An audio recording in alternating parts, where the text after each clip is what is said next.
আপনি কি কখনো ভেবেছেন পৃথিবীর সবচেয়ে সুরক্ষিত, সবচেয়ে গোপন ল্যাবরেটরিগুলোর ভেতরে কাজ করা মানুষগুলো হঠাৎ করে একদিন এমনভাবে উধাও হয়ে যেতে পারে যেন তারা কোনোদিন ছিলই না?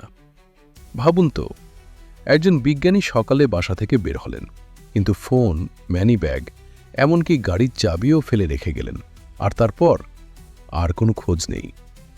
এটা কি শুধুই কাকতালীয়, নাকি এর পেছনে লুকিয়ে আছে এমন কিছু যা সাধারণ মানুষের জানার বাইরে রাখা হয়েছে? আপনাকে স্বাগতম আমার চ্যানেল টগরে। আজকের ভিডিওতে আমরা এমন এক রহস্য নিয়ে কথা বলবো যা এখন ধীরে ধীরে পুরো বিশ্বের নজর কেড়ে নিচ্ছে।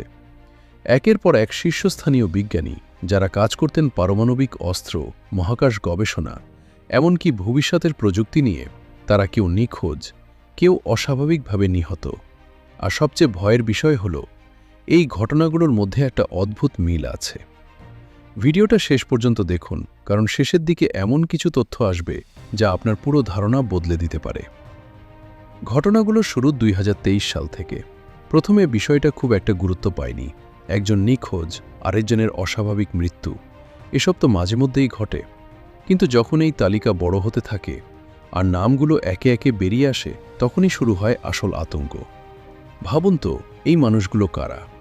এরা এমন কেউ না যারা সাধারণ চাকরি করতেন। এরা ছিলেন সেই মানুষ যারা জানতেন আমেরিকার সবচেয়ে গোপন তথ্য। কেউ পারমাণবিক অস্ত্রের ডিজাইন নিয়ে কাজ করতেন, কেউ মহাকাশ থেকে নজরদারির প্রযুক্তি তৈরি করতেন, আবার কেউ এমন গবেষণায় যুক্ত ছিলেন যা এখনও প্রকাশ্যে আসেনি। আপনি যদি মনে করেন এটা শুধুই কাকতালীয়, তাহলে ভিডিওটা এখানেই থামিয়ে দিতে পারেন। কিন্তু যদি জানতে চান আসলে কি ঘটছে, তাহলে সাথে থাকুন। চলুন শুরু করি এক বাস্তব ঘটনা দিয়ে। স্টিভেন গার্সিয়া একজন সরকারি কন্ট্রাক্টর, কাজ করতেন এমন একটি প্রতিষ্ঠানে যেটা আমেরিকার পারমাণবিক অস্ত্রের গুরুত্বপূর্ণ অংশ তৈরি করে। 2025 সালের আগস্ট মাস, একদম সাধারণ একটা দিন, কিন্তু সেদিনই তিনি হঠাৎ করে বাড়ি থেকে বেরিয়ে যান, পায়ে হেঁটে। রেখে যান ফোন, মানিব্যাগ, গাড়ির চাবি, সবকিছু। সাথে নেন শুধু একটি হ্যান্ডগান। তারপর আর কোনো খোঁজ নেই। আপনি নিজে ভাবুন, একজন মানুষ কি স্বাভাবিক অবস্থায় এমন কিছু করতে পারে?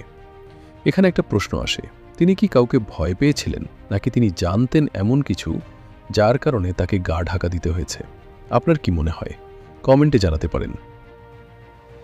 এখন আসি আরেকজনের কথায়, উইলিয়াম ব্যাকাসল্যান্ড, অবসরপ্রাপ্ত মেজর জেনারেল। তিনি এমন একটি গবেষণাগারের সাথে যুক্ত ছিলেন যেটাকে ঘিরে বছরের পর বছর ধরে ইউএফও সংক্রান্ত গোপন গবেষণার গুঞ্জন রয়েছে। 2026 সালের ফেব্রুয়ারি তিনিও হঠাৎ করে নিখোঁজ।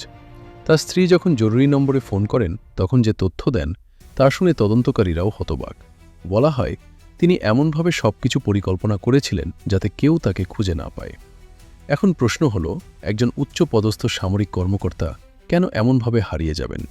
আপনি কি মনে করেন এটা নিজের ইচ্ছায় গায়েব হওয়া, নাকি কেউ তাকে সরিয়ে দিয়েছে? ভিডিওটা যদি এখন পর্যন্ত ইন্টারেস্টিং লাগে, তাহলে সাবস্ক্রাইব করে রাখুন, কারণ সামনে আরও ভয়ঙ্কর তথ্য আসছে। চলুন এবার যাই লস আলামোসের দিকে। এই নামটা শুনলেই বুঝতে পারবেন এটা কোনো সাধারণ জায়গা না। এখান থেকেই শুরু হয়েছিল ইতিহাসের সবচেয়ে ভয়ঙ্কর প্রজেক্টগুলোর একটি। এই ল্যাবের সাথে যুক্ত ছিলেন দুইজন, অ্যান্থনি চাভেস এবং মেলিসা ক্যাসিয়াস। 2025 সালে তারা দুজনই একইভাবে নিখোঁজ হয়ে যান, কোনো ব্যক্তিগত জিনিসপত্র ছাড়া। হঠাৎ করে বাড়ি থেকে বেরিয়ে যান, আর ফেরেন না। মেলিসার ঘটনাটা আরও বেশি অদ্ভুত। তিনি সেদিন নিজের মেয়ের জন্য খাবার পৌঁছে দিয়েছিলেন, সবকিছু একদম স্বাভাবিক। তারপর হঠাৎ করেই উধাও। একটা প্রশ্ন নিজেকে করুন, কেউ কি এমনভাবে সবকিছু ফেলে রেখে হঠাৎ চলে যেতে পারে, কোনো কারণ ছাড়া? এখন আসি মহাকাশ গবেষণার দিকে।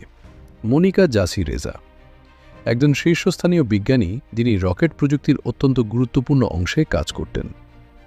2025 সালের জুন মাসে তিনি হাইকিং করতে গিয়ে নিখোঁজ হয়ে যান।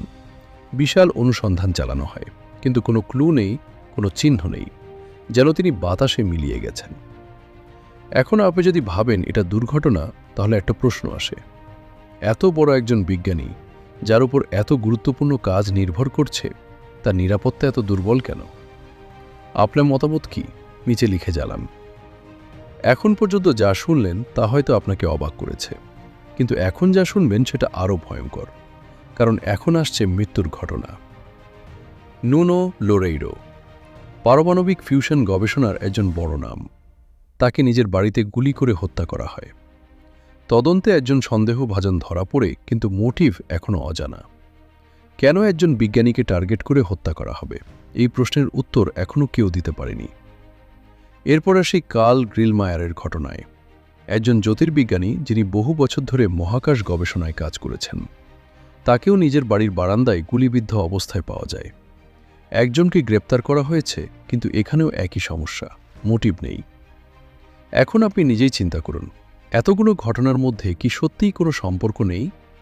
যদি আপনি মনে করেন এখানে কিছু একটা গড়বড় আছে, তাহলে ভিডিওটা লাইক দিয়ে জানিয়ে দিন। এখন আসি সবচেয়ে অদ্ভুত ঘটনাগুলোর একটিতে। ওমি স্কোরিজ মাত্র ৩৪ বছর বয়সী এক বিজ্ঞানী। কাজ করতেন এমন এক প্রযুক্তি নিয়ে যা এখনও পুরোপুরি বোঝা যায়নি, অ্যান্টি-গ্র্যাভিটি। তার মৃত্যুর আগে তিনি নিজেই বলেছিলেন তার জীবন ঝুঁকির মধ্যে। তারপর তাকে নিজের বাড়িতে মৃত অবস্থায় পাওয়া হয়। সবচেয়ে আশ্চর্যের বিষয়, এখন পর্যন্ত কোনো বিস্তারিত রিপোর্ট প্রকাশ করা হয়নি।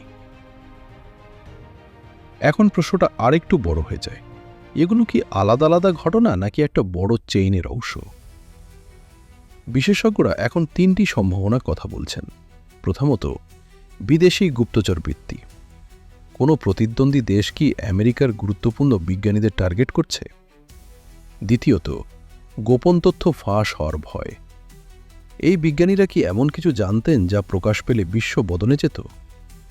তৃতীয়ত, আর সবচেয়ে বিতর্কিত, অজানা প্রযুক্তি বা ইউএফও সংক্রান্ত কিছু। আপনি কোনটা বিশ্বাস করেন? আপনার মতামতটা অবশ্যই জানাবেন। এখন সবচেয়ে গুরুত্বপূর্ণ বিষয়, এই ঘটনাগুলো এত বড় হয়ে গেছে যে বিষয়টি এখন সরাসরি তদন্তের পর্যায়ে। মার্কিন প্রেসিডেন্ট ডোনাল্ড ট্রাম্প নিজেও এই বিষয়ে মন্তব্য করতে বাধ্য হয়েছেন। তিনি বলেছেন, এটা একটি গুরুতর বিষয় এবং খুব দ্রুত এর সত্য বেরিয়ে আসবে।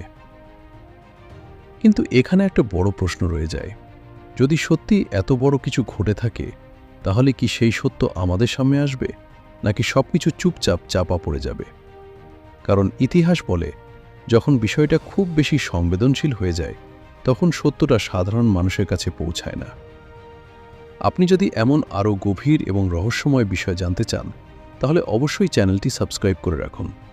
শেষ করার আগে একটা কথা বলি, এই পুরো ঘটনাটা আমাদের একটা জিনিস শিখায়, যতই উন্নত হোক কোনো দেশ, তার ভেতরে এমন অনেক অন্ধকার দিক থাকে যেগুলো আমরা কখনোই পুরোপুরি জানতে পারি না। বিজ্ঞানীরা হারিয়ে যাচ্ছেন, মারা যাচ্ছেন, আর তাদের সাথে হারিয়ে যাচ্ছে এমন জ্ঞান যা হয়তো ভবিষ্যৎ বদলে দিতে পারত। তদন্ত চলবে, প্রশ্ন উঠবে, কিন্তু উত্তর, সেটা হয়তো অনেক দিন অজানাই থেকে যাবে। আজকের ভিডিও এখানেই শেষ করছি। আপনি কি মনে করেন, এটা কাকতালীয়, নাকি এর পেছনে লুকিয়ে আছে বড় কোনো ষড়যন্ত্র?